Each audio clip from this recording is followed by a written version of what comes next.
going out. I'm doing it on another server, not the normal server, the other server. Yeah. Okay. It's going, yeah. Start with an apology, my brother. Oh, I don't have Yeah, wait. to go to my Facebook. Coming. Yeah. So.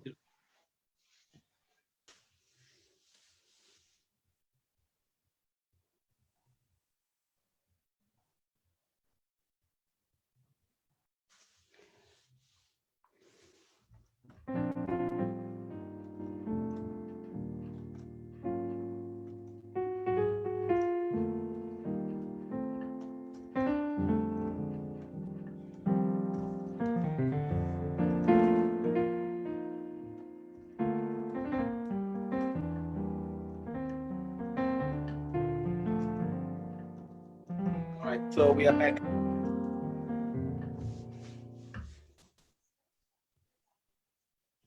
We are back. Well, sorry guys about that. The network has been funny the whole day today, so we are in 3 different locations. I'm in Centurion, Aaron is in Midrand, Joseph is in Wheatbank, Lebo is in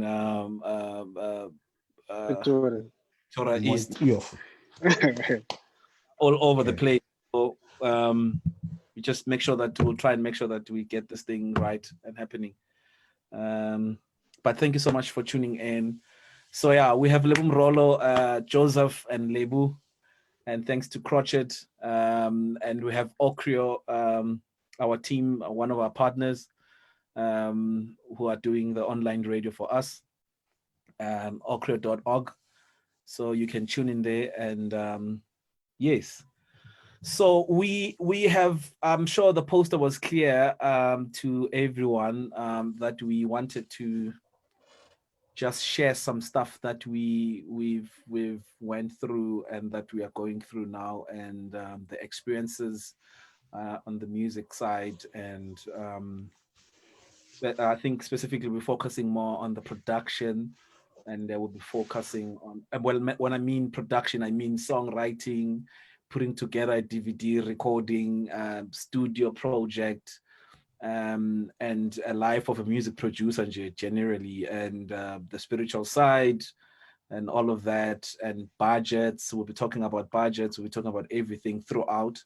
So today, so we have taken all the questions that were pre-asked earlier. So we've put them down, so we'll be flashing them now. We'll be sharing them on the screen.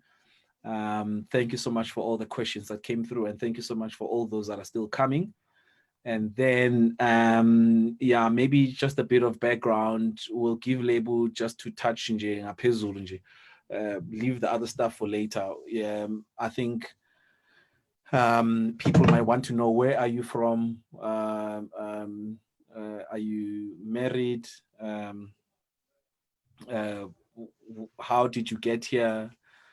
Who's Lebo Morolo? Just we can appezu lezinye ushele for later, yeah. So I can even just say, hi everyone, I'm just Lebo Morolo, I'm from home. Thank you.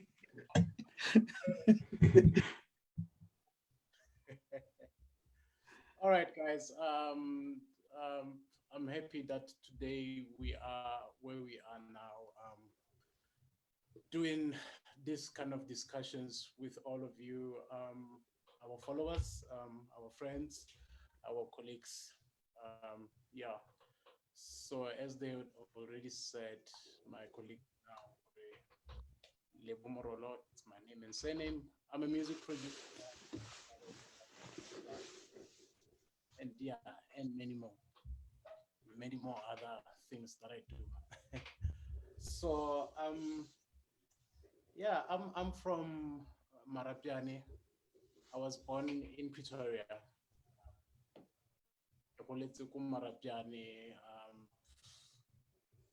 So back then at home, I grew up in a place whereby obviously it's a small village.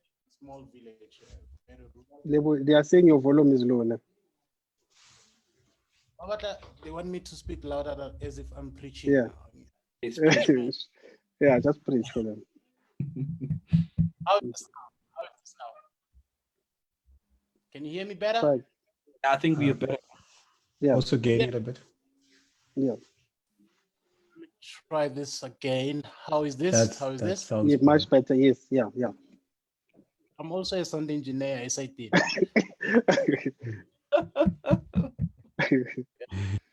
Yeah, so I grew up from I grew up in a Christian family. Yeah, pastor's kid. You know how it is. Yeah. I was introduced to music at a very early age. I was about 9, 10. You know, um, obviously, at the time during that period, there wasn't any of these things that we have now, like internet and stuff, you know. So music was introduced to me at church specifically, you know. Going to church and hearing someone play over and over again. There was a brother who would also come to my house as well to play some more music and do some mini crusades even from the house, you know. And then obviously I started falling in love with music from then, you know. And quick one, I'm trying to find a way to do this within 2 minutes. But obviously from then I started gaining an interest from there and starting to love the whole music thing, you know. And then from there, when I was about 14, 15, at the time I already knew I wanted to be a musician. And at that time also I knew I wanted to be a music producer. I think mostly because of the curiosity of always wondering, whenever I would hear a song on radio or on over the cassettes that we had, I would always wonder who did this, who did the music, how did it come about.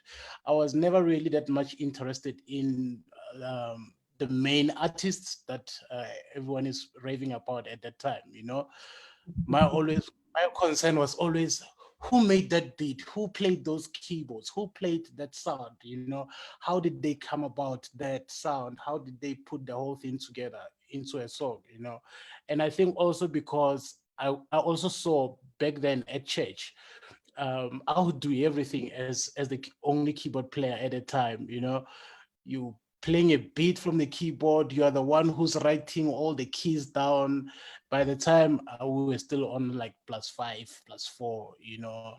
And Sure. our singers really didn't have any idea what all of that is. They just knew they're singing and I must follow and play the right things, you know. And as I grew in the church, starting to put together a set list, you know, knowing, okay, this Sunday we're gonna do 6 songs. That means I need to put together 6 songs that need to blend, that needs to go in such a way that they flow with the church service, you know. And for me, that was another thing that taught me. Actually, that's when I realized actually that's actually music directing, you know, because now you are starting to put together the whole music set for the entire church service, you know. And obviously the whole thing grows up from there and to where I am now, you know. And yeah, and then from there, when I was 15, 16, I enrolled at the music school, Crescendo Music School. I did was doing music theory there. That's when the whole music education started with me, you know. And then from there, after matric, went and enrolled at a college, and then also then that's when I met people that were really doing serious music production, and also I got to understand music business a bit. And yeah, so I feel like I could take about an hour just trying to give you a bit of a background. Yeah, but at the So same time, take yeah. us to Pretoria when you arrived to Pretoria, and the whole production. What happened after that? I mean, up until you end up meeting us and we working together, all of us here. Yeah. Oh yeah. When I got to Pretoria, at where I was studying, actually, I met one of my lecturers. I got close to one of my lecturers, Shota Mdabe, Mncobie Mdabe. He's popularly known as Shota. Those who know him, they know he's a big music producer, great music producer.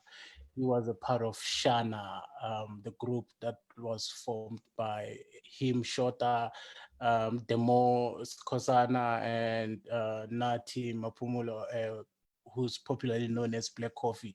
So I met the guys back then when I was still studying, and yeah, they were still staying in Pretoria at the time. Completing their studies some as well, and then from there lecturing as well, and they mentored me into the whole music production. I mean, after classes I would go to Shota's flat. We used to stay in the same street.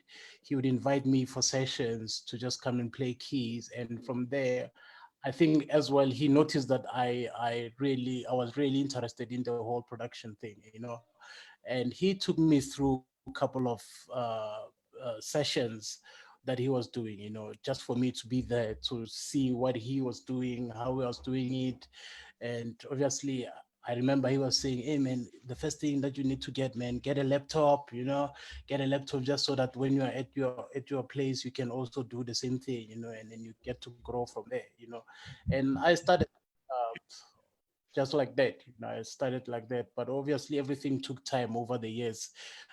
Sleepless nights trying to crack something, trying to understand the whole thing of recording stereo, how audio travels, both stereo and on mono, getting to understand the quality, and yeah, and obviously putting together a song from an intro to a verse to a chorus, yeah, And basically.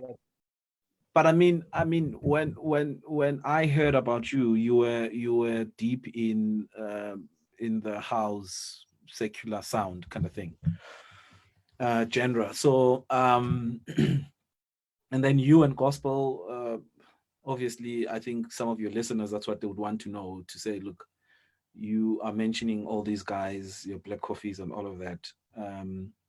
Then how did you transit from there to the gospel space to where you are now? I think the greatest thing is, with me, music started with gospel, From church, yes. and from church, obviously. And when I went to music school, we're doing a lot of jazz, and then outside of music school, now I'm doing house music with Shota, a lot of house music, and when people start labeling you to say, hey, you're a jazz cat. When you're at school, you're a jazz cat. When you are playing those jazz standards at a restaurant whatsoever, you become a jazz cat. Then you move into the house industry, become a house cat, and yeah, obviously, I think when I met you guys, because now at the time you were doing a lot of gospel at the time. So I think for me, that was something that I had always been looking forward to, So for me, it was like, yeah,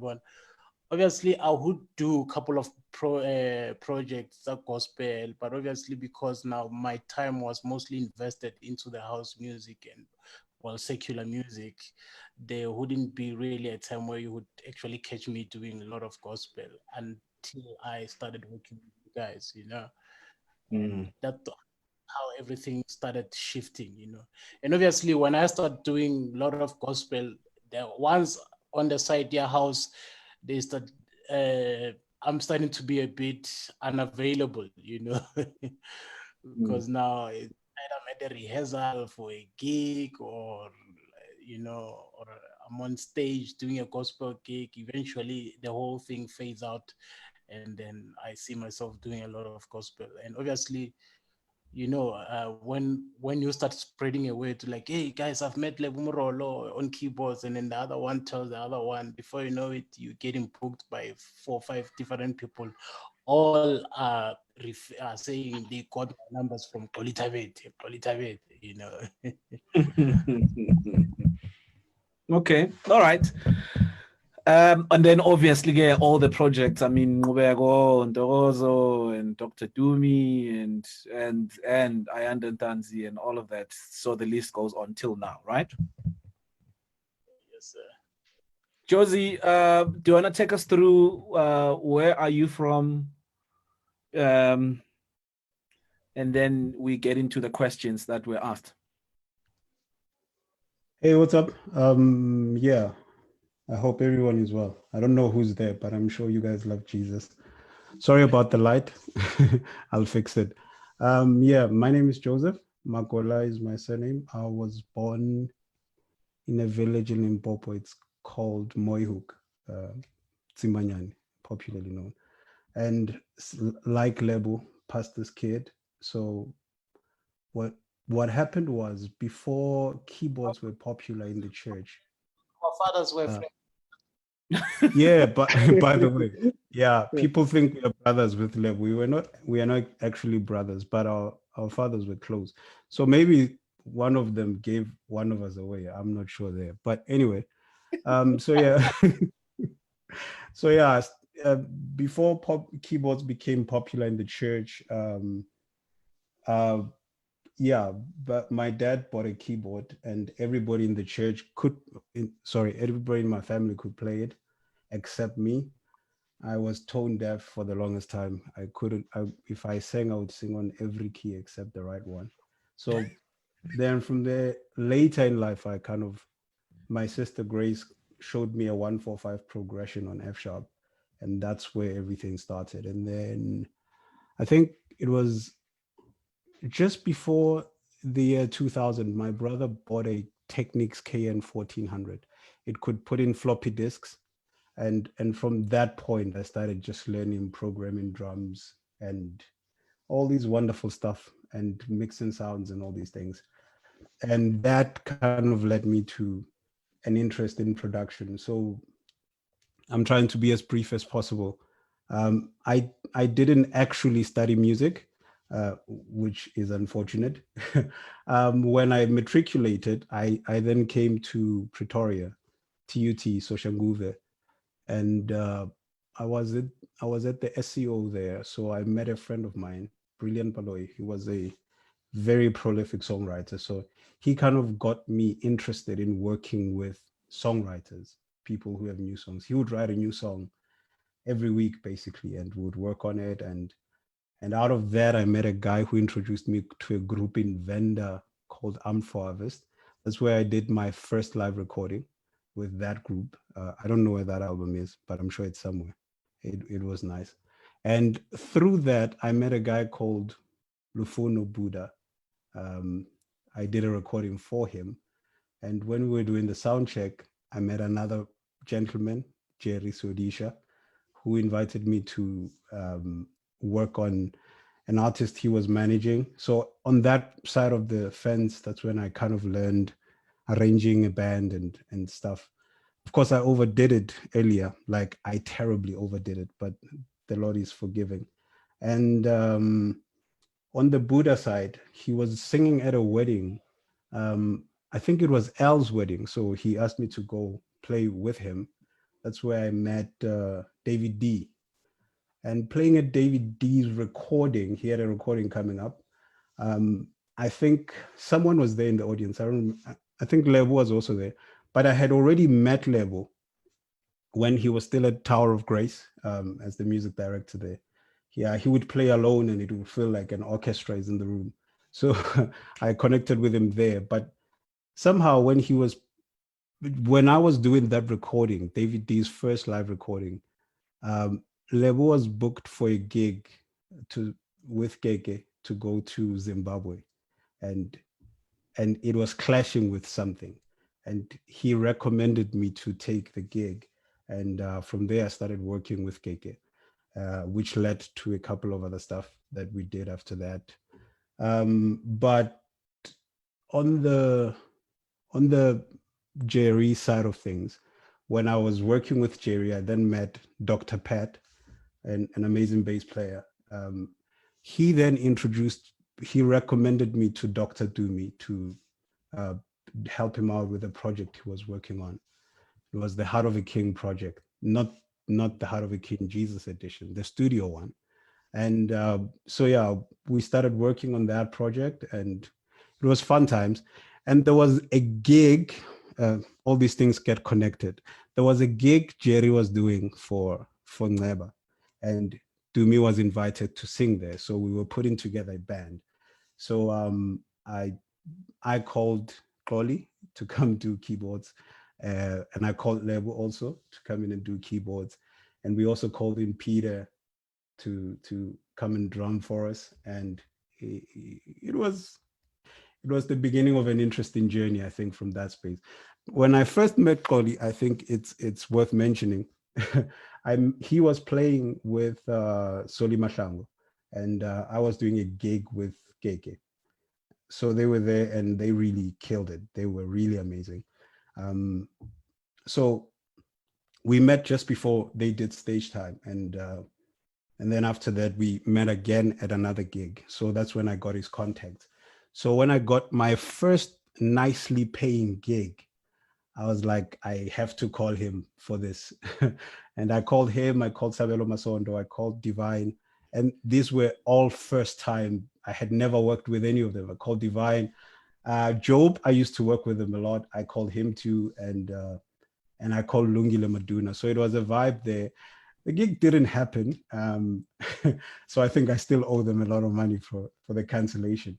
But yeah, we started with a gig that didn't work out, me and Xoli. So that was a nice way to start a friendship. And from there, worked with Dr. Dumi. And after that, we did the Love and Grace project, which again, we called the same guys. It was Lebo he was doing organ, Xoli was doing keyboards, and then from there, I think people started knowing that I exist from that point, and that's how I got into spirit music stuff. That's how I met up with Bishop Benjamin Dube. But prior to that, I had also met up through, and this is how interesting everything works itself out. When playing with KK, I met Muzi, who was music directing there. Now he's in acting, and through Muzi, he was a keyboard player at Prophet Nezimu's church, and that's how I met Ney. And yeah, everything keeps kind of lighting up. But the long and short of it is that it was through a series of unplanned circumstances that God kind of orchestrated everything for me to find myself here with a web development kind of background, no serious music background. But yeah, it's all grace and it's all God. I don't know if I should mention how I met Aaron, but yeah. But yeah, I think that's my background in a nutshell. Great stuff. So yeah, guys, we are seeing you. We are seeing your comments all the way from up there. There's too many people that have been saying stuff. So we are seeing all those chats, guys. Just so you know, we're just trying to push so that we finish the introductions and the bios and whatnot. So yeah, so my name is Xoli Thabethe. So I'm from Siabuswa. So the interesting part is these two guys, Lebo and Joseph, they're actually within 30, 35 kilometer radius in Tonton. I mean, 30 is reasonable. Yeah, 30, 35. Yeah. We didn't even know each other, but we are from the same area actually, because Lebo is more closer. You are slightly just further, but Nakoda, I mean, we were shopping in Marble Hall, so you are from Marble Hall that side. Yeah. So yeah. So, but we only found out that later. So I started playing. I'm from, obviously, like both of you, from a musical family background, musical oriented, / cousins. Everyone is doing music. So I started singing. We were singing. We used to have groups back then. I don't know if people remember, there was a group that was called XTX. We were featured on Benjamin Dube's album back in the years. We did a song there, High Praise Explosion. So I started as a singer when I was growing up. That is that. I don't even remember the years. And then from singing, I went into playing drums. I remember in Siabuswa, I think we were probably like 2 or 3 drummers. I was one of the first drummers really there. So it was just us playing drums. So I played drums, and then keyboards. Obviously, I was visiting because my cousins knew how to play keyboards and all of that, and we had instruments and all of that. And I'm a PK as well, so naleyo ndiyasihlanganisa so-3 foot. And then obviously later on in the years, mangiceda matric yami, I decided to do music full time. I went to CJC. A year before I went to CJC, a group here to XTX. There was XTX and there was a group GPTL. So GPTL was our elder brothers. You were a group not C3 Spangani as young boys. So we went to Bishop Benjamin Duver's church to sort of like showcase our talent. So when we got there, we sang, and he was really impressed with us. So, and then he took us to join the choir. I think that was just the early days of High Praise Explosion. So then we joined the group, and fast forward, I think a year later, he then the guy that was driving us there, which was Pastor Herman Madisha, he then wanted to start a High Praise church branch in Sebuswa. And then at that time, I was at Faith Mission, so I left Faith Mission, went to High Praise. That's where I joined, I think, for the whole year. Then the following year, obviously, then when Benjamin Dewey came to do the conference, he didn't know that I was a keyboard player. He only knew me as a tenor guy because we had went a year before to sort of like showcase. So he really loved the singing. And so when he came to do the crusade now for the church opening, he obviously, and Franklin used to band. So I think who was playing keyboards at the time? Some Kumbola, Elwin, guys, ne? You remember him? Yeah, Elwin Botha. Elwin Botha, yeah. So Elwin was the music director at Benjamin Dewey. So he couldn't make it for the conference. So when Umfundisi came with Utemba, so and obviously Utemba was playing drums, and then I just Glare conference, I started becoming like this music director that calls people from outside and book musicians. There was a bass player. I remember talking about this bass player, no, Aaron. I think it was Nkosinati. I forgot his surname. So I asked him to come through to play with us. And then that's when Bishop heard me the first time playing keyboards. And then from there, the following year I left, went to Joburg to study music. Obviously, at that time, the bishop. I studied music there, and then I met up with pretty much all these lectures from Durban, and I was introduced to other music producers. People were producers, and I didn't even know what this thing was. So I was told. I think I remember one of the early days when I came to Joburg, when I attended school there, I didn't know much of the gospel music producers. And then someone mentioned Ngube Gombata. I was like, hey, okay, who's this guy? Hey, and then I opened, I think, Joyous 8 or something. And then but so the next session. And then I was introduced to that. I then spoke to Nomfundis to say, look, what would it take for me to be the music director or to produce you? And then we laughed about it, obviously. After there, he sort of like positioned me to being the music director. And I remember, I think a year later, I was a music director at the church. Went on. And then when I started working with him full time, obviously, then I was noticed by my other friends. I remember one of the first groups that I was introduced to was Redeemed. So Redeemed was Mjakes, Bafana, and Steven, and now the other guys. But then I was introduced to Redeemed. Then I started traveling with them. Then Redeemed, I was introduced to Ukama. Gama was playing keyboard. So Gama used to phone me and borrow my keyboard, drive from Soweto to fetch my keyboard in Spraidview, so he goes and do a gig somewhere. And then that's how we sort of like connected. Mang connected no Gama, and then Gama introduced me to Mjakes and Bafana. So they used to live together in the same house in Protea Glen.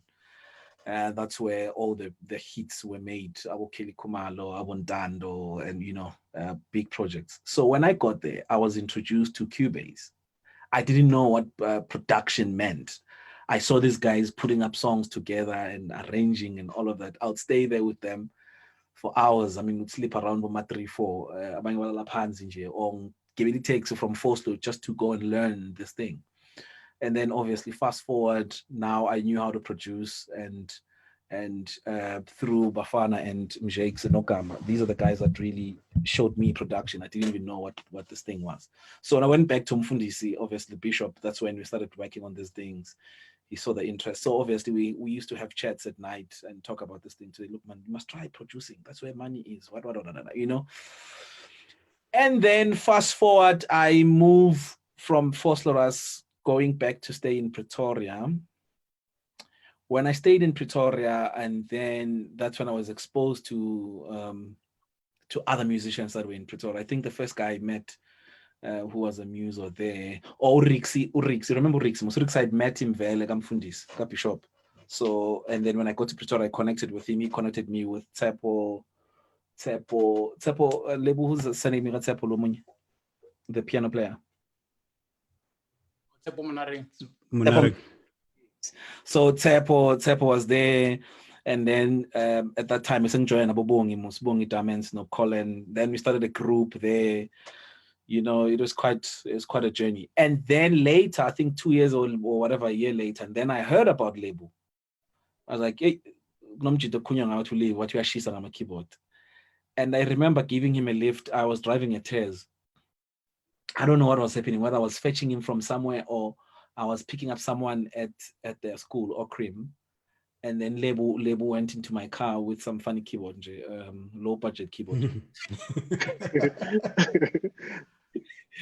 And then fast forward, and then when I produced, I think I was doing Jonas Masota, ne? Yeah, with Kolani. You started with Kolani Mthalos's show at Rayma. Yes, at show, and then so that was like around the time where I'd met to Lebo. So Lebo is Shisa already. So when I called Lebo to the band, and then at the time I was working with Divine. Divine was in my squad. Masondo, mapena vele mapena wa drop, I'm drop akwam vele ubabakhe. So it was Mapena, it was Sab. We were already working together. So we were like doing stuff together, small gigs and shows. We used to play in Abo Redeemed and traveling with all of them. So later then when I was doing Polani's show, then I called Lebo. I had Divine, I had Gamma playing keyboards. Sab was there as well. Then that's where the friendship started really like tight. And then calls after the recording, people started calling me, hey manje lo mjita lo ama keyboards lo bonayo lapha simzwe ngathi. And then obviously referral vibes from there. And then fast forward, as Joseph had said, how we met. And then I remember we did get together, Monsieur Kombola, ne? The galaxy stars, or the galaxy of what that recording, and to today. So obviously one of the parts that I met that I didn't put was all the productions I did over the years that brought us together, till I think Love and Grace, Dr. Doom was our first project that we did together, right? Yeah, as a combo. A live recording, but we were doing some gigs in there and there, which was the beautiful part. So yeah, guys, we've been planning this talk because we normally have these discussions. Actually, there's too many of us. It's just not the three of us. I mean, there's Lulu Maduna, who's part of this friendship. There's too many of them. There's Sandile Mgcina, there's Gama Matonsi. I mean, there's The too many. movement. Don't mention. You leave others out. Yeah, I'm gonna leave out. Sorry, but it's a movement, and these are people that we speak to every day, and we sit for hours and talking and talking and talking. So so obviously, this talk, guys, is gonna continue from today and Wednesday and Friday, and the plan is to do it within these 21 days lockdown, and obviously beyond that. And we had actually planned live sort of like workshops where we travel, just the three of us. I mean, we did few. We're already trying to log one in Zimbabwe now. I see the guy is live now and he's busy. He's asking, when are you guys coming? So the plan is to travel and do these workshops and really talk about production. So for today, we'll just probably tackle the questions that are around production. When we first meet the artist, how do we work? How do I work? How does Lebo work? How does Joseph work? What's the whole process around there? And then we're moving the other ones to the next days. Probably the next session we'll be talking about, maybe we'll go deeper into maybe it's the selecting songs now, choosing the right songs or whatever, or we'll go into the live DVD space and then go into studio, and then from there we will do live songwriting. We'll talk about songwriting, and then the plan is that we'll in these days that are coming, we'll obviously feature some of our friends who are songwriters and other producers, and just bring them on just to chat with them and ask some questions, and then you guys get to ask those questions as well, so that we grow and we make this movement big. Yeah. So, guys, do you want us to go into the questions? Let's go there. Aaron, just fly the first question. Yeah. Pumelela Jezile. Jezile is our friend, so we know him. I think he's one of the amazing music directors and a producer that is coming up with music promoter as well, artist promoter. So he's got a show as well. We know you. We're just shouting out. Yeah. Worship culture. Yeah, it's worship culture, yes. So first question is, do you have like a brainstorm with artists before laying blueprint of production regarding sound and a bigger picture? Or do you just hoy an idea you have first day you heard a voice note? VN means voice note, right? Yeah. Yeah. Do you just hoy an idea you had first day you heard the voice note or artist material? So I think this question, guys, should be coming right after us explaining the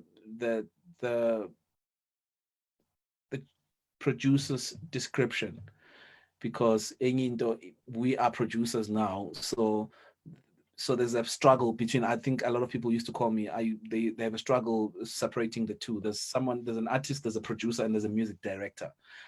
This is where the confusion is. Gakulu. I don't want to talk about other things, arrangers and songwriters, but these two, that's where the confusion is. A music producer and a music director. Who does what and who's not doing what, and what is expected of them, their job description. So Josie, do you want to answer maybe just the separation between the two? What does it mean to you having a music director and a producer if you're an artist? Yeah, I can give it an attempt. I think the thing that makes this conversation always complicated is because the definitions always vary depending on the context you're in. Like, for instance, the house context where Lebo comes from. I think generally, and I think I stand to be corrected, if you build the beat, you are the producer, right?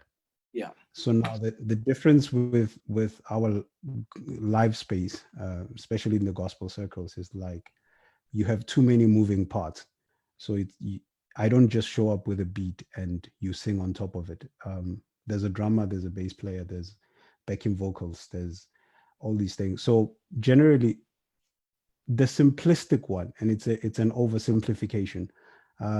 I would say a producer is the person who has the final vision of the product, Yes. whether you're dealing with the song as a single or the whole.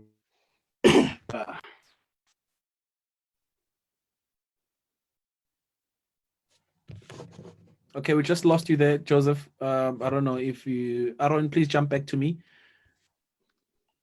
You can move the question now. Okay. No, just go back to question one. We'll come back to the question. I think we lost Joseph there. He was coming up with an interesting part. You can remove the question when they answer. Ne? Someone is requesting that as well. Can you hear me, guys? Yeah. Sorry. Oh. I was being fidgety, so I interrupted my sound card. Oh, okay. Can Aaron remove the question? Please remove the question when Joseph is answering. Yes, thank you. Yeah, I don't know where I stopped, but essentially, so the producer would be the person you entrust with the vision of your sound and your production. So that's the person who will make a call on whether. So suppose you are, which is becoming a pop. Oh, so your sound, okay, Josie's sound card is giving us a problem there. I think if I were to come in as well there, are you back?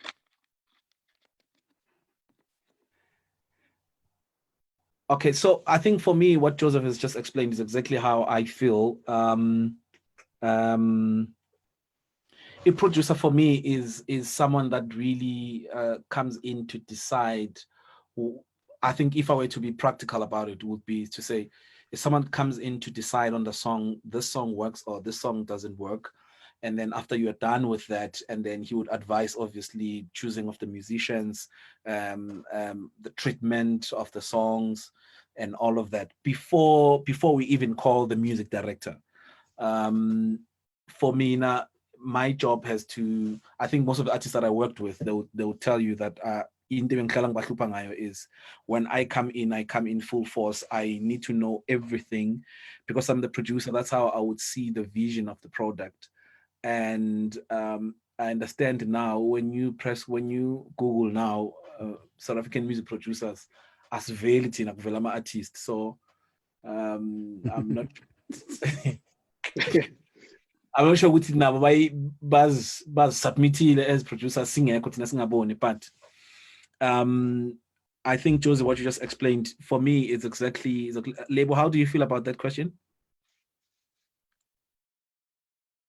Yeah, I think we've been going through the same challenge over the years as musicians to understand the difference between a music producer and a director. But I do agree with your points. I think so far we are on the same page. Hence you can have a music producer in a production and still have a music director. Whereby you would find, for example, Xoli Thabethe maybe running an entire production, and he would call me to say, Lebo, I need you to direct music for me on this project, right? As a producer, I will have to wait on understanding the vision. So he'll be the person that will be giving me the entire vision and saying, okay, Lebo, this is what I've put together for the entire production. This is, we have Masondo on bass, or we have Beg on bass, or we have Gamon again, So here are the songs. But here are the songs. These are the keys me and the artist have agreed on. That would be the producer and the artist. These are the keys we have agreed on. This is the like from song 1 to 10. They would take me through all that steps. Or these are the parts of the songs. So me as a music director, I would be the person that would say, okay, because for a live production, usually music directors are more active when it comes to live performances and stuff, you know. Then I would be the guy that would say, okay, in that case, this is what we can do with those songs that you have submitted so far, based on where the production is going. So my responsibility now is to make sure that whatever production idea the producer is coming up with, I bring it to light during live performances. Meaning, I would have to lead the entire team. Mm-hmm. So this is how I would say it. If you look at it into, I'm not sure if this example will it will mash up with everyone, but in soccer you have a coach and you have a captain. Okay, yeah, I think you are done. I think you are done. So, guys, look, we can see that we had said that we'll end the broadcast at 10:30, but we knew that the first day would be longer. So, if you are still here and maybe you would want to leave, it's okay. We'll still have this broadcast on. We'll upload this whole recording on YouTube. Aaron, we're recording, right? Yes. Yeah, so we'll have this on YouTube as well later. But if you still want to be here, we're still going to answer some of these questions that are coming through. We see them, but we have that the questions that were sent earlier. So I think so. The three of us obviously agree, because we've been discussing this, that the producer is the one that will decide the color, the songs, will submit the songs, the color, the vision of the artist, the heart of the artist. Obviously, the producer is the one that will bring it to life, and then from there. Can I also just add as a detail? Yeah. And I think as a producer, especially if you are really doing your job, at some point you might need to tell the artist that the idea they have for their sound is the worst possible idea, because currently, because of the growth in contemporary gospel music, there's a lot of people now that all of them, when they come to us lately in production, they're like, yeah, no, you see that Jesus culture, Hillsong situation, and you could find that, and it doesn't mean that you're not a great singer. You could just find that you are not built for that kind of sound. You could get more out of your production if you did something else. And I think if a producer is doing what they should, it includes also telling whoever that songwriter is that, you know, or the artist is, that you probably don't have the best possible vision for yourself as an artist. And the best way to go about it is rather to go, you know, like, okay. I don't want to give examples, but yeah. Okay, so quickly now, going to the first question. The first question about do you what kind of a route do you take when you first receive the songs? How do you then work on the production? Let's say that today is the first day. I am Lucas Maloma. I'm calling Joseph. My brother, I want to have a meeting with you. I want to record an album. Can you produce my album? Obviously, this is after the business discussions, the budgets, and all of that. We're just talking now, you receiving the song, working on the song. We'll talk about budgets later on the other days that are coming. So, Lebza, how do you start working? What is that you ask for when you start working on the album after all the discussions? All right. Yeah. Obviously, as I was saying, the vision is the most important thing, you know. So by the time one gets to receive the music, I should be in a position to understand everything that is about the album, that is about the project, you know. Guys, can you still hear me, guys? Yes, we can still hear you. Yeah. Okay.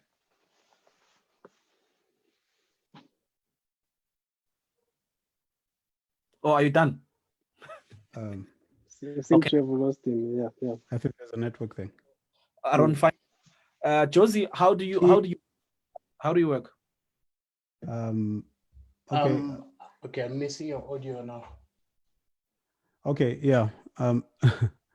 Okay, okay, let me have a go at it, and then I'm you'll, missing your.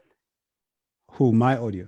Okay, No, we've just lost level there. But just anyway, yeah. Yeah.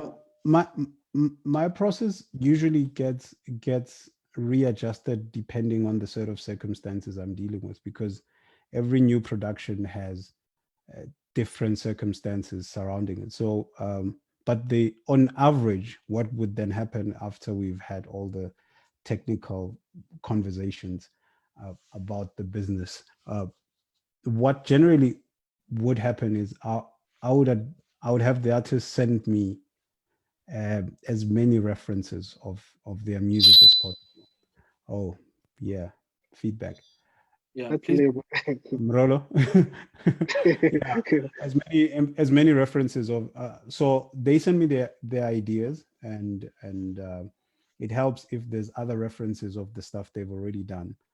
If they have stuff like if you have stuff on YouTube, I would go check it out and just get a perspective into where they are and what they sound like, and and then from there, before I start working on arrangements of the music, I also would like to have a one-on-one session with the artist to kind of get a a full perspective about how where they are sound wise and how far they can go with their range and how much their understanding is, like are they musically trained, and all those little details.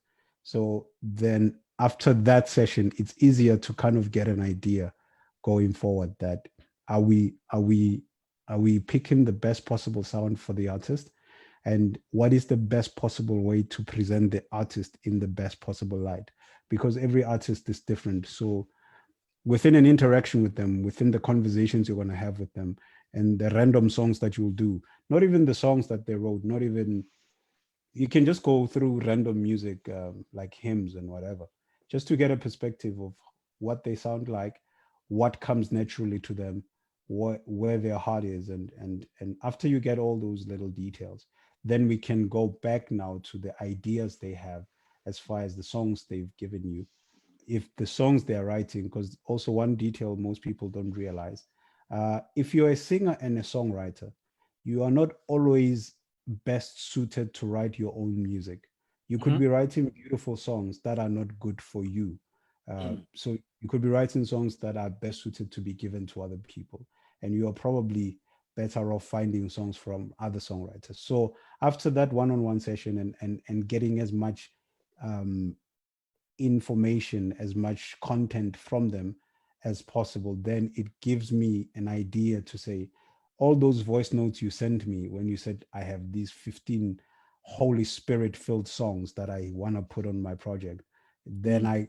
then we can make the call to say, yeah, out of the 15, probably two of them make sense for you. And out of the two that you sent me, it's missing a verse and it's missing a chorus. And maybe it needs like a vamp, or maybe it needs to be a fast song instead of a slow song. But yeah, my process usually starts somewhere around there. Mm. It works out to have an encounter with them. And it works out to also get an opportunity to hear as much of what they've done already to kind of make a conclusion. But again, it varies from varying circumstances. Yeah, I think for me, it's around there.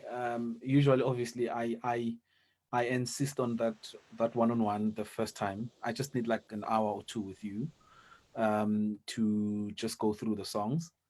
And after going through the songs, I always request your previous work. If you have never recorded before, I need your church videos, any video that was recorded, whether it was a wedding, funeral. I need everything that has to do with you singing. I need to see you, and obviously that's after our discussion on what is it that you see, what kind of a vision, what kind of a recording, or whether studio or live, what is it you want to see. So I still do the same thing. I need all of that, and then obviously you sending me all the songs that you'd love to record, be compositions or public domains. I need them. You send them to me, obviously, and then I start working on the stuff. and that is before arranging. We're just talking about choosing the material. You remember that discussion I had with the other artist the other day with Sudisha, and I said understanding the vision helps a lot, because how we produce or how I do things, I always say your songs generally, whatever that you've written, will give us a direct, even though oh no, I want to see lights, I want to see this, I want to have screens, I want to have all of that. So most of the time the songs themselves tell us the direction of where you want to go.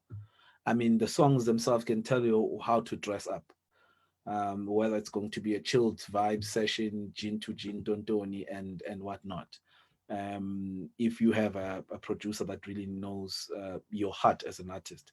So generally, I think it's us going through the voice notes, going through the material, having the one-on-one session first before we start working. And then obviously songs keep coming as other songs, I've received the song.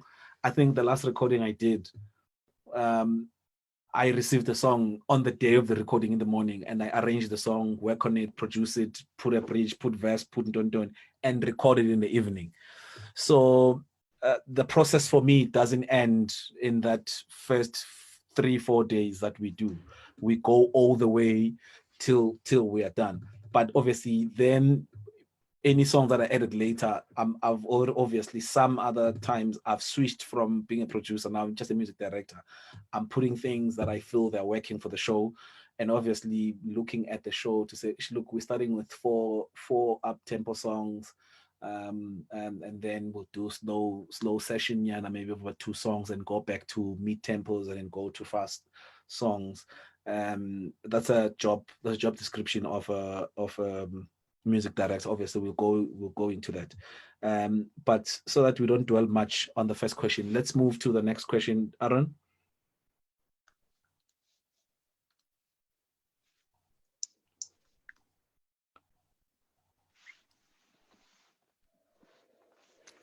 Okay, I think we covered that one. We've covered that, no? Yeah. Let's go to question 3. Oh, which one is the best album you guys have produced individually? Okay. Okay, my name is first. And there's an album. And they've already said an album, so I don't know how you to. Yeah. Well, I think it's a tricky question to answer, and I'm going to be as brief as I possibly can be.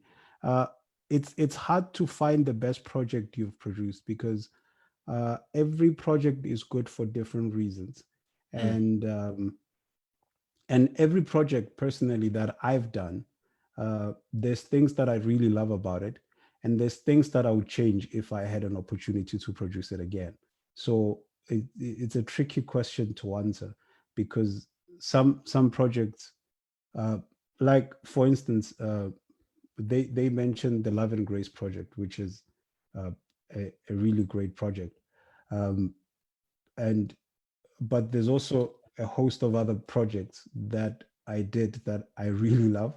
Some of them, the tricky thing is you probably have never even heard of them, because they didn't get the marketing and the opportunity to see the light of day.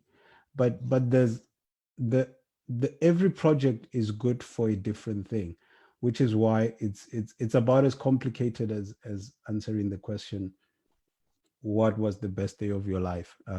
Some people can, because they love hyperboles, but it's a tricky thing. It's also like, I don't know if it's a reasonable example to make, to say it's like asking who's your favorite child. I don't know if that's a reasonable example to make, but it's probably along those lines. It's hard to determine for me, the best project that I've done, because every project I've worked on, I love a lot of things about it. And every project I've worked on, if I had an opportunity, I would change a lot about it, and it would sound so very different to what you're hearing. So I think every project I've done, I love. Well, most of them. and yeah, and every project I've done, I could do it better. Yeah. And also there's okay, let me not talk too much. Let other people speak. Um, Morolo, your name is second. you have a Yeah. favorite project? Give us the name of the project so that we move. Unfortunately, I won't be able to answer that. I'm also kept in the position whereby there's so many projects I've done, and every album, there's always something that I love about it, and I can't really weigh which one is number one, which one is number two, really, you know. And I think because most of the projects we do, it's always about the season as well, you know, that this one you love it because of the season you did it in. This is how you felt as well, based on the vision as well. And then you move into a new season, you do something else, you love it based on all these technicalities, you know. So I don't think I have like a best album that I can really point out, unless you can actually put together all the projects that I've done and choose one out of all those about. Yeah. But my favorite level project is, okay, let me not say that. Okay, cool. Thabethe, what's your favorite? I think for me it's tricky because I have never listened to my work. So I never listen to my work. Once I'm done with the once I hand it over to the mixing guy, immediately after that I switch off. I don't listen to my production. So I most of the time, so my mode is always working mode. It's not really the listening mode. Yoguti, I can choose a song. Yeah, well, every time when I listen to the projects, because I'm working on something and I want to hear that one person or that one bum note I didn't clean, or you know, so I'm always not in the listening, enjoying mode. So, and I've never listened to the projects I've worked on. I think that goes with you guys. You've hardly listened. We hardly listen to our work. So it will be a bit difficult to really choose a song. I don't have a song. I don't have an album actually that I yeah, maybe mhlambe my album because singing Mameli. You didn't produce it, so I don't know if it counts. So it's not let's go our next question.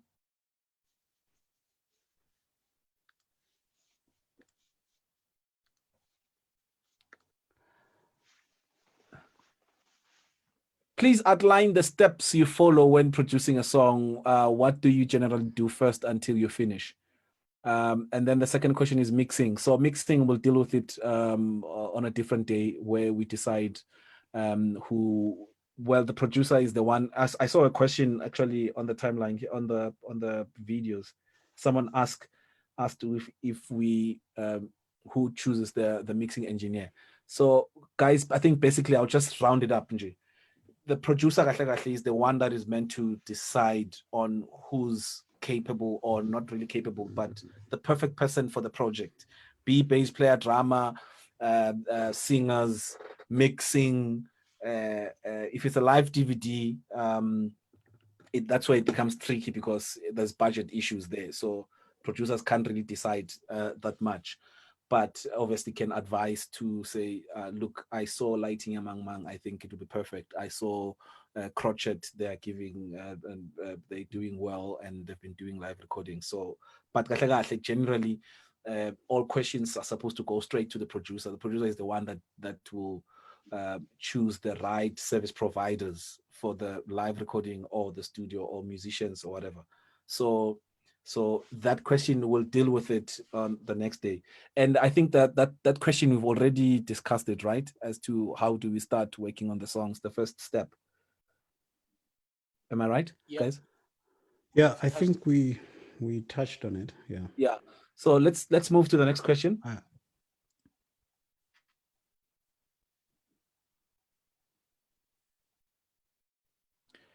I believe we all have tasks we don't like, but still have to be done. What is your approach to the songs you don't like or feel? That's a big question. And I think I don't think I want you to answer that question, Joseph, because you will. Yeah. Lebo, Lebo, how do you feel? I try not to catch feelings when I do production.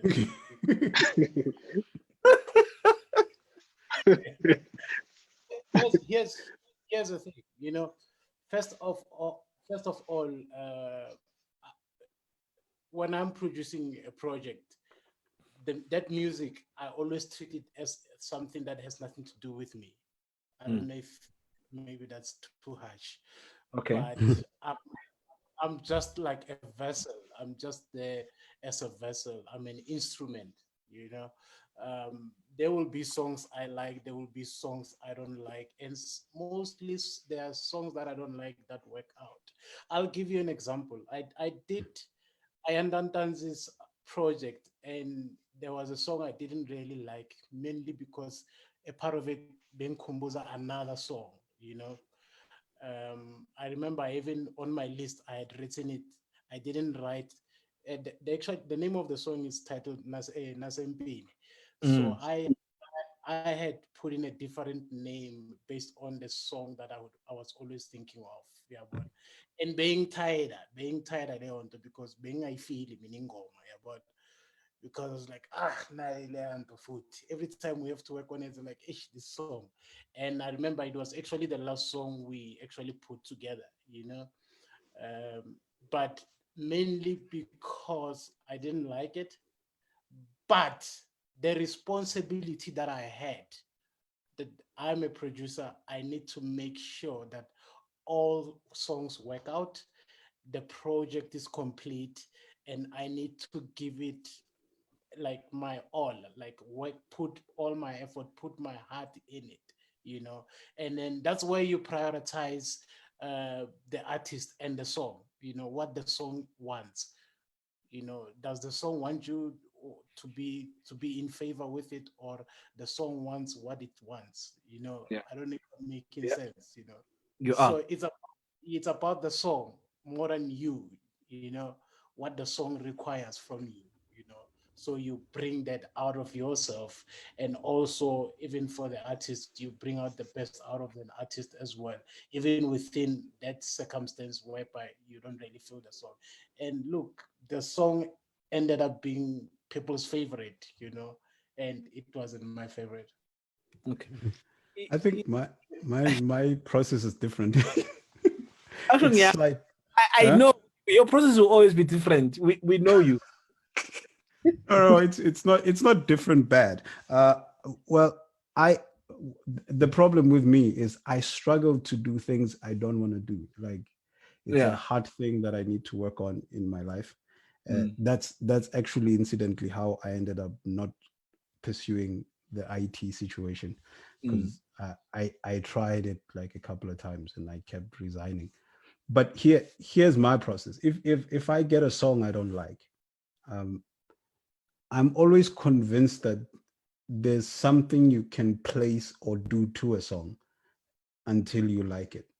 And so I think my approach to it is I'm gonna keep throwing things at the song, either add an additional part or change the feel of the song or rework it in one way or the other. But I think generally it's harder for me to work on a song if I don't like it.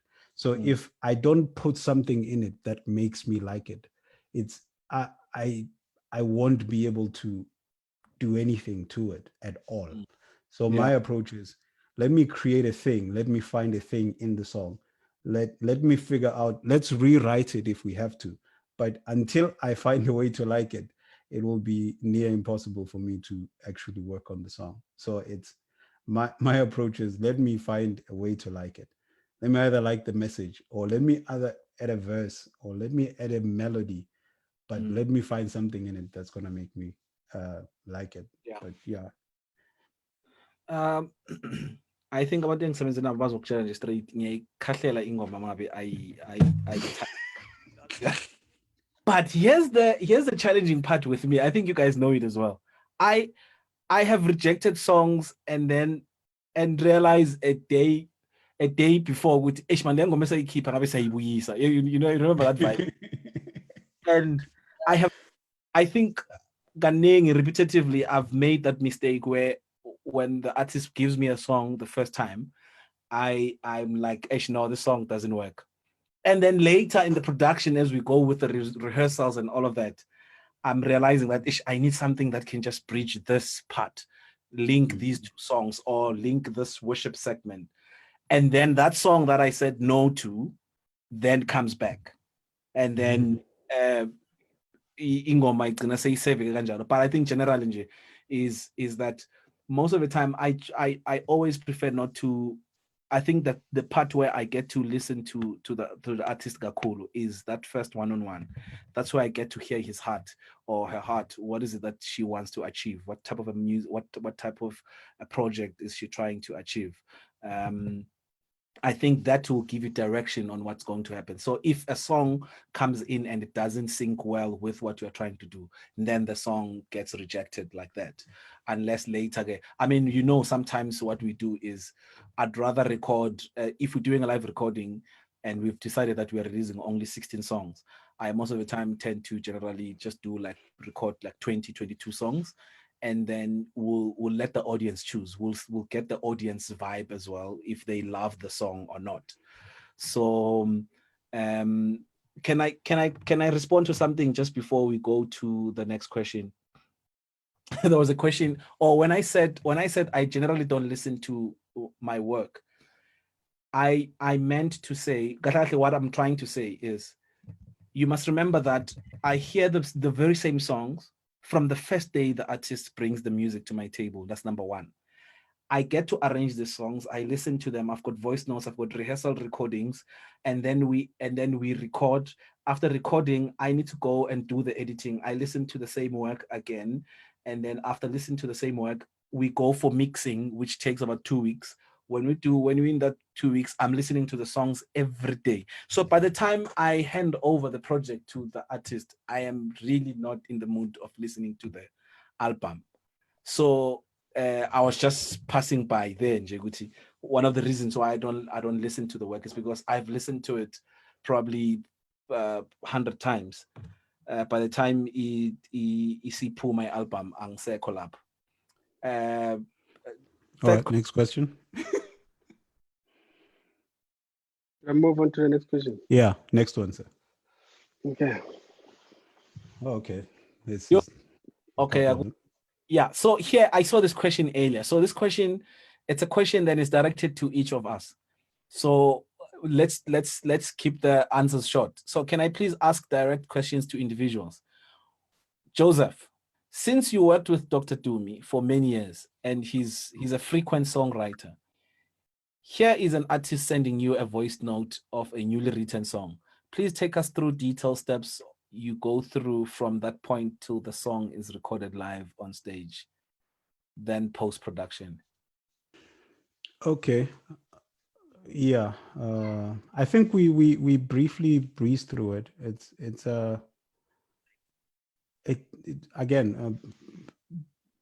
It varies from person to person. Like they mentioned Dr. Dumi, for instance. So because he's a board player and he can program, most of the time he would send a song that's fully recorded. You have drums and everything in it, so you just really just trying to recalibrate yourself within what he's doing. So it's a different scenario altogether. And it's like if you're working with like Xoli also, he's a producer, so it comes semi-produced. But if you're working with somebody who generally does not play an instrument, for instance, and they just send you a voice note with their lead vocal on it, then I would listen to it repeatedly so that I kind of get an idea. Because first time hearing a song, there's like always dozens of different ways that it could go. And I'm keep thinking about which one is the best possible way, because any song can go anywhere. It can be a praise song, it can be slow, it can be English, it can be CCM, it can be traditional, whatever, and all those things. And then after pacing through all those ideas, also with the consideration of the artist, of course, you also thinking about the form and the structure of the song, and what is it about the song that is drawing you in, and what is it about the song that's pushing you away. And you emphasize on the things that are drawing you in. If you feel it needs more words, if you feel it needs more sections, then you work on those details. But generally, the trickiest thing about working on a song for me is that I'm thinking about the audience you're taking it to. I'm thinking about the artist who's going to sing it. And I'm thinking about the general context. If you're doing it in an album, the context of the album you're working in. Because if you put a really amazing Jesus culture sounding song in a very traditional sounding album, then you're kind of gonna lose the song in the album most of the time, 9 out of 10 times. So you're thinking about all those, and also more than anything, like Lebo said, you're thinking about the song itself, because somehow sometimes you get a song that feels like it should go one direction, but the artist feels like they are another side. So the trickiest thing for me about arranging a song is thinking about all those factors. If it was just a song that I was doing just for me, it's easy because I'll just listen to what the song feels like it was. But if I'm working with an artist, I'm thinking about the artist, their target audience. I'm thinking about the context of the album, and I'm thinking about the song itself and how I can find harmony in all those different things. So yeah, that's more or less how I work at it. Yeah, I think my advice, Minanji, quickly as we pass through to the next question, Yam, is for young producers, always deal with the song. Focus on just the song. If we are dealing with the song, work on it, finish it. We'll come back to those things. Josie, a lot of people are busy asking that question that I know will take us an hour for you to respond. They are asking, why are you not on social media? So please, let's not answer it now because many times and I didn't win. So can we move to the next question? Let's. So, yeah, mostly is it artists who choose bands or MD producers chooses who plays for the certain project? And if it's you as a producer, what do you take into consideration before you choose your band? Okay. It's tricky question. It's tricky question and the simple food for me.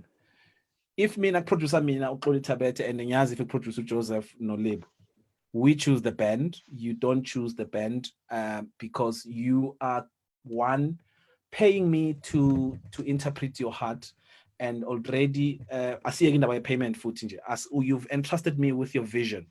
So when you give me this information or your vision to say, look, this is what I want to see, what I want to achieve. This I immediately, as you are busy talking, I am thinking, Bega would be perfect for this. Sabu will be perfect. No, Bafana will be perfect for this. Gamma would be perfect for this.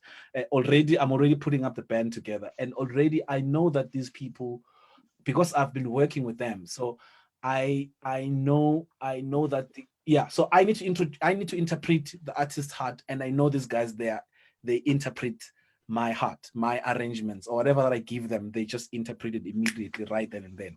So that's why I always insist on me choosing the band, because some of the situations I have been through is where I allow the artist to choose a musician, and then when the musician gets to the rehearsal, he's got a situation, a transposer. And mind you, when we have a transposer situation, is that sometimes when we move quickly in the songs, quickly would go -12 or -14.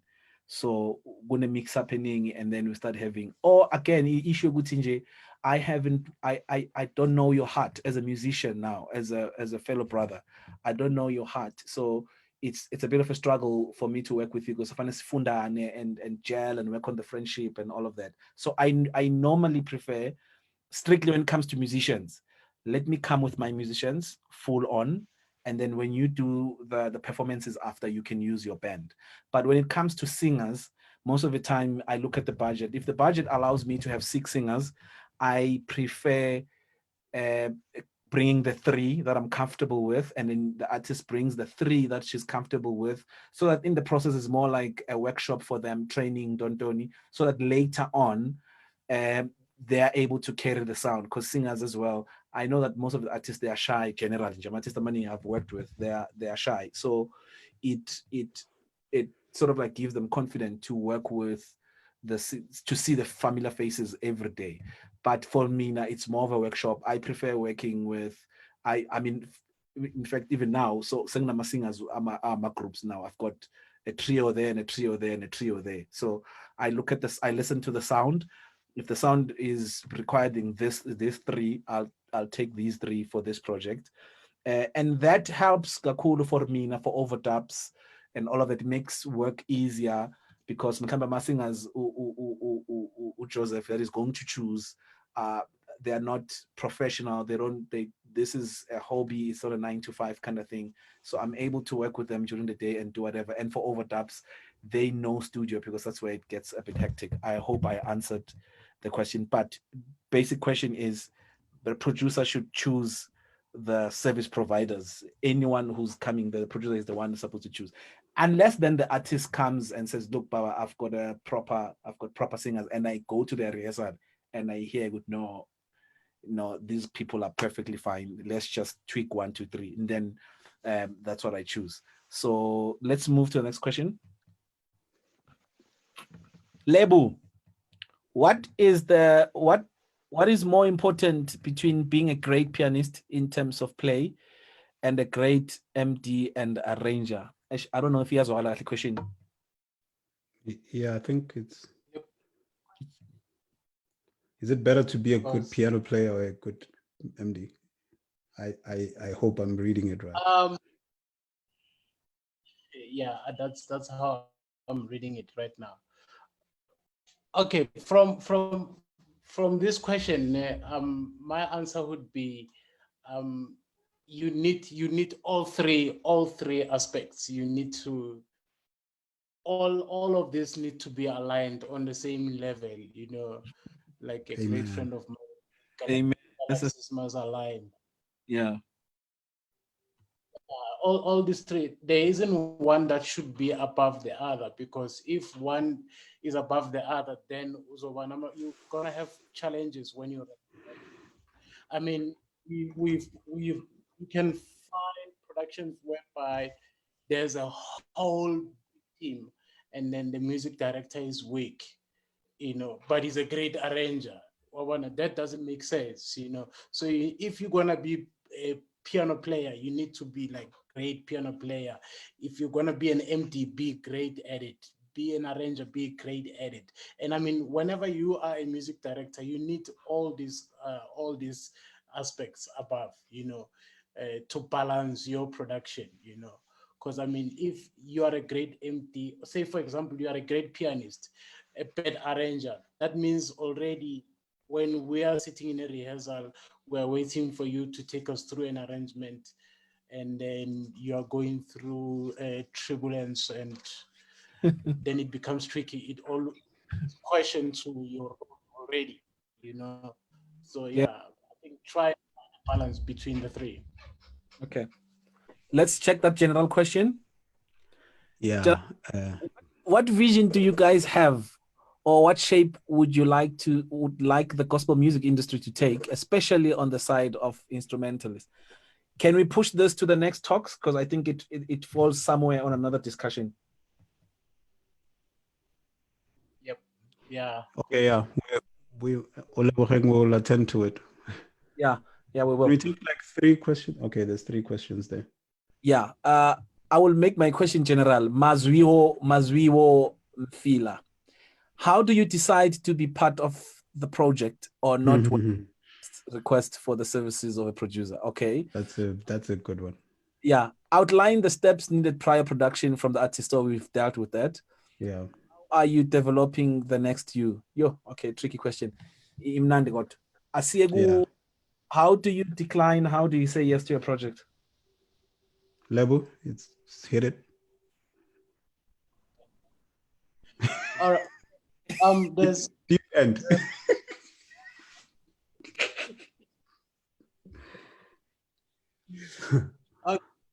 let me see, which one should I hit? The third one or the first one? So the first yeah. Let's just focus on the first one. All right. Obviously, we get calls on a daily basis to do projects. And obviously, there's things that we discuss. I think people get confused as well, because sometimes one would find us doing projects that don't have budgets, and someone would wonder, but why did you take that? There's no money there, Or why did you take the gig when you know the artist he's not the one, you know. And unfortunately, most people don't realize us as producers, there's always something that we see beyond what any other person sees, you know. You would find an artist that you think can sing or something, you know, but I would be seeing a bigger picture behind that person, you know. So my decisions are based on a lot of things, even outside finances, you know, whether it should be, I believe in that person. I believe in their content they are bringing. I believe in their vocal ability. I believe I can bring out the best out of that person, you know. I believe I can help this person become a star. Whether I know who this person up, besides even that, this person has a great heart and a vision as well, you know, because vision as well is another like biggest thing when it comes to all these projects that we do, you know. So Where there's there's no really, vision. yeah, yeah, yeah.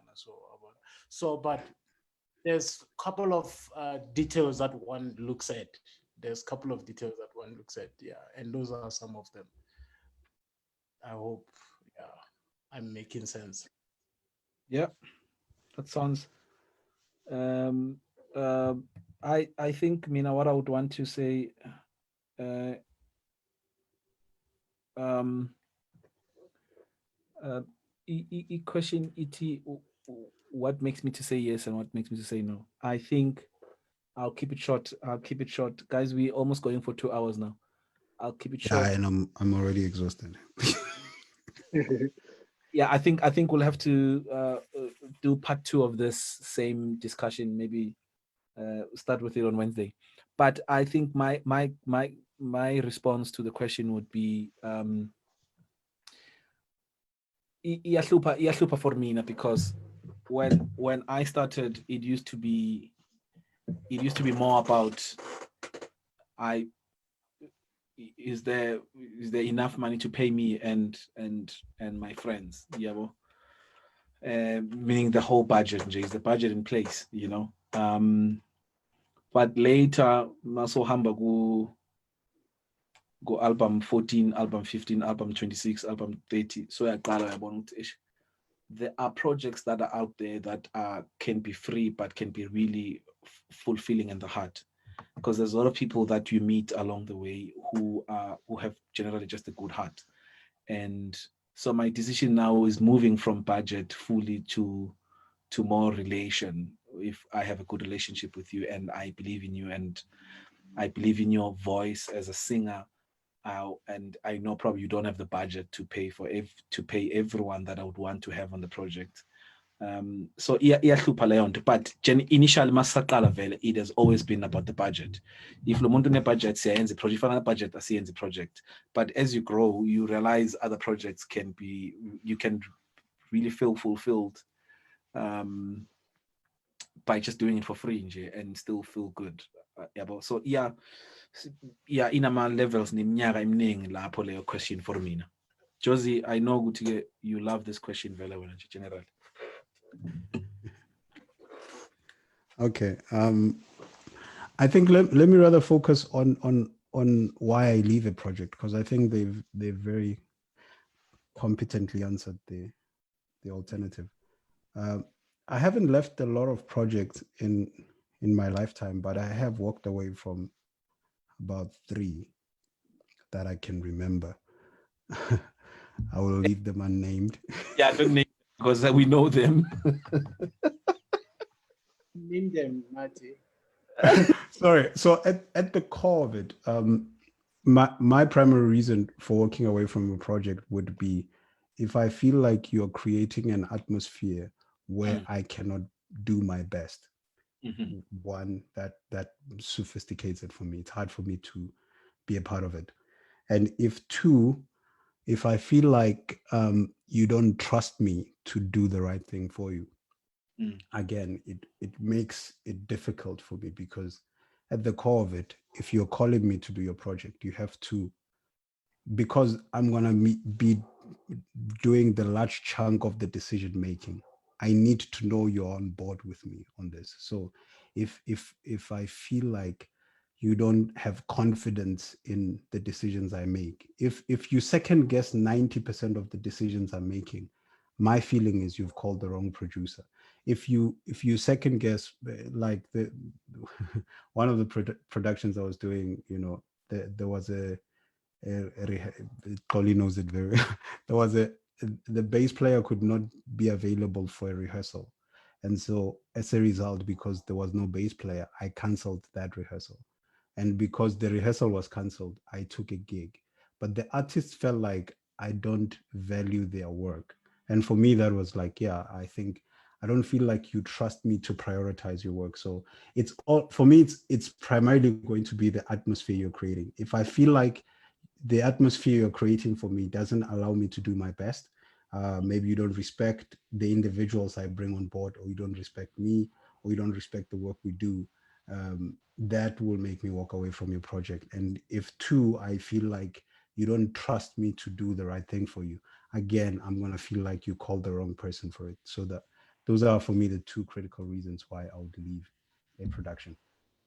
Okay.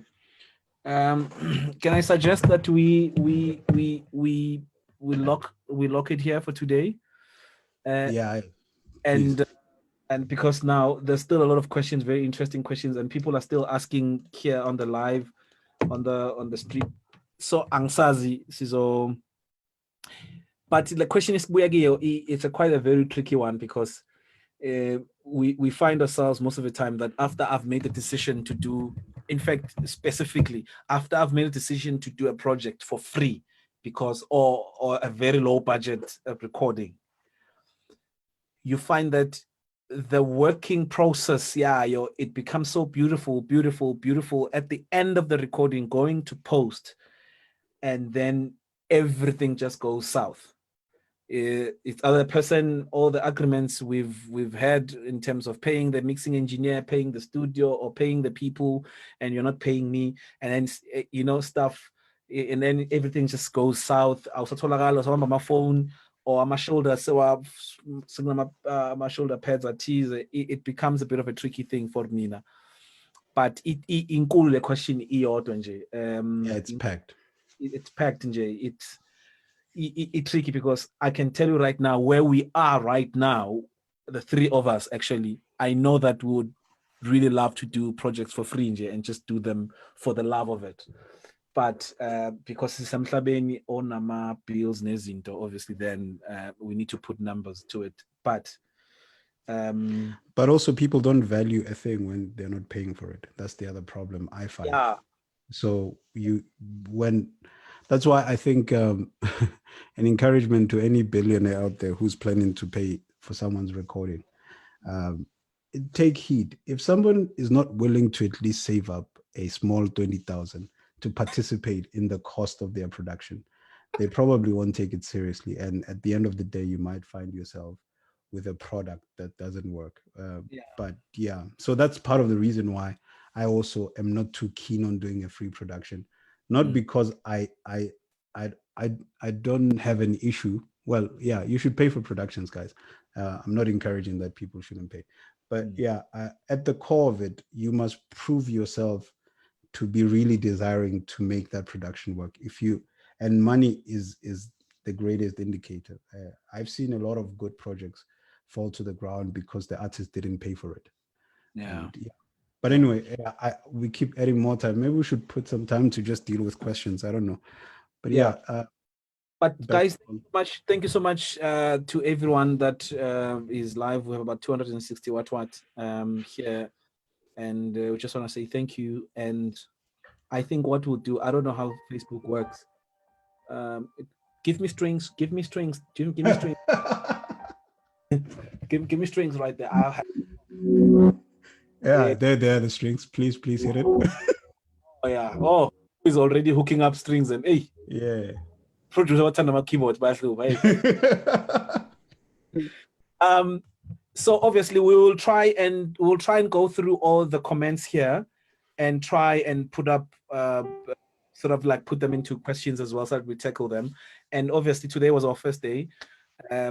We are sort of like taking longer into answering questions as well, because we are really enjoying this. I think it's information for us as well, the three of us, and you as well, at home. So let's join again. I think what we'll do, we left it at question number 7, Aaron, right? Yeah. So We'll start at 7. we'll start at 7. We'll start at 7, and There's then also one we skipped somewhere. We'll just do an inventory of the stuff we didn't cover. And I think for today, because we're still doing backgrounds as well, that's why it just took long. So we will focus on the questions. So just ivula nje straight guma questions. So and then we will see you on Wednesday. We will see you on Wednesday, same time, 9:30. And a big shout out to Aaron Crotchet Music. Aaron, show up, say hi. Man. Aaron is the one who's doing all the graphics and vibes and everything, making sure that we are connected and we are good. So seniors genale uyayenza, so in a fee attached to it. And thanks to Okria, to all those who are streaming live on okria.org.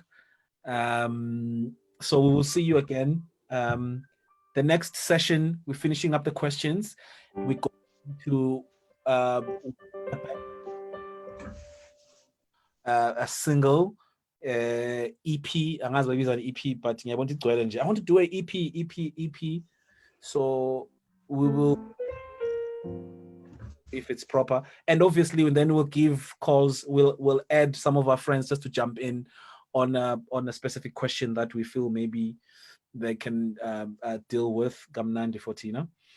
And then I didn't leave anything behind. So we will share some stuff, guys. We will go up until we play the pianos, the keyboards ourselves as well, to show you stuff that we like, sounds, DAWs, everything.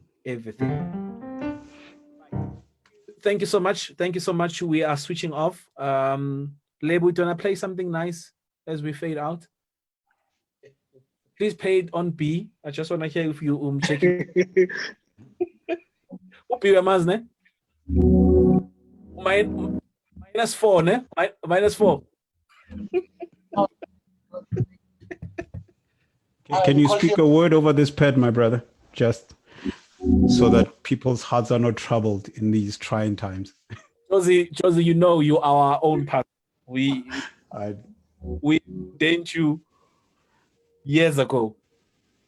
No, I just thought as the MC and as a prayer warrior, you could just say, no, man, saints, let's keep looking to the cross, because the cross is not just the place where we are redeemed, but it's also the place where we find comfort.